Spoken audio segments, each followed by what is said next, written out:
Red Willow Counseling started around 2012. I had my own private practice and wanted to have other therapists involved. Over the years, we've grown in ways that I could not have even imagined we were going to.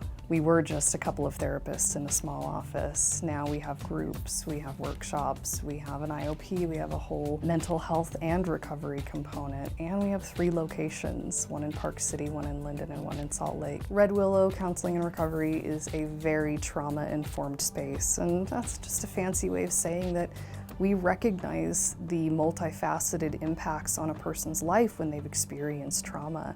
That can include cultural trauma, social trauma, attachment trauma, which means experiences in their relationships. Some of the other populations that we specialize in is folks who are dealing with co-occurring mental health and addiction issues, and folks who are experiencing faith difficulties, and in some cases folks who are identifying as post-religious or going through a faith transition or change. We're also great with life changes and life transitions in general.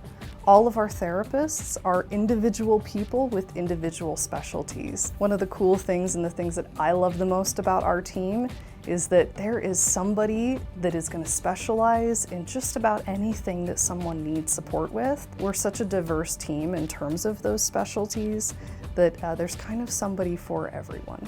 I primarily focus on PTSD and complex trauma, so those that have been through traumatic childhood events, traumatic childhoods even. I work pretty exclusively with adult mental health, folks who have anxiety, depression, who are within the LGBTQ+ community, as well as the kink and poly communities. And then I also work with folks who found me through the Climbing Grief Fund with the American Alpine Club. Growing up gay and Mormon in Utah definitely gave me an interesting perspective on what it's like to be queer, especially with a lot of moral stuff, baggage embedded in American culture, and especially Utah culture. Having grown up with a predominant religion just means I have a lot of experience and I'm more able to hold space for other people going through something similar. I'm Katanya Johnson. My name is Stephen Bristow. My name's Jess Shade. My name is James Ott. I am the executive director and a therapist at Red Willow Counseling and Recovery. My name is Paige Zuckerman, and I'm the clinical and co-executive director of Red Willow Counseling and Recovery.